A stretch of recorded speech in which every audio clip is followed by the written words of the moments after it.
time really wasn't on your side with this release, because we all kind of know the changes that were looming around the corner. I mean, what are your thoughts on all that?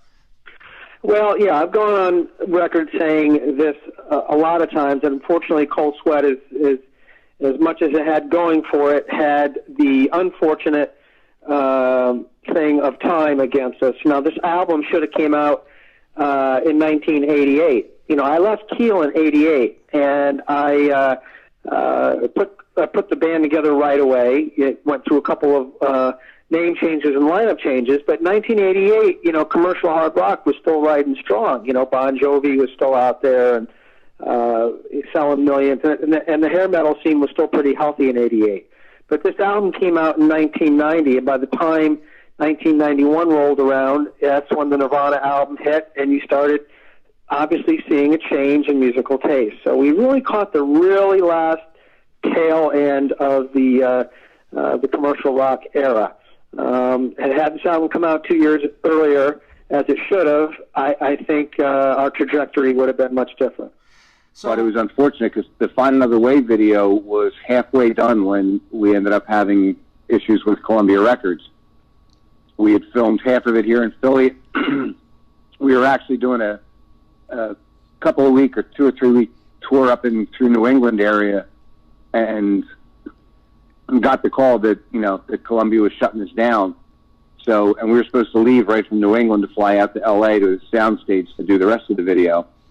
And so unfortunately that never happened. And we've actually tried to get footage of what they had filmed for the initial part, but no luck on that. But we all thought that Find Another Way should be the first single, but unfortunately when you're dealing with the president of Columbia Records, he gets to override you when you haven't had any singles yet. It sounds like you kind of stalled out on the second one. What happened? Was it they just didn't have faith in the project, or times were changing? What happened?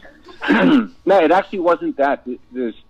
What happened, and the basically the long and short of it came down to Donnie Ienner, who's the president of Columbia Records, said, here's I forget if it was a cassette or a CD, you'd think it'd be burned in my brain by now.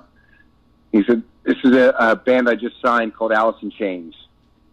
This is the future, and you guys are kind of like the past. And shut it down. That was the end of it. It wasn't, the record was doing well. Find Another Way had already been released as a single out west and was like #1. It was doing great, but they just decided, nope. The grunge, the new thing from Seattle is what the future is, and that was what they were going with. Okay. The record company didn't want to put any money into the band anymore because the record company signed Pearl Jam. Right. And they were the big priority for that record company, Epic. Mm-hmm. And we finished that record, and they said, yeah, we're not really going to promote this album. We were so bummed out because, we put a lot of effort into that record. And, so after this album, I mean, times are changing in the music industry. Do you think you guys kind of got unfairly mixed into the hairband scene with all the changes, or?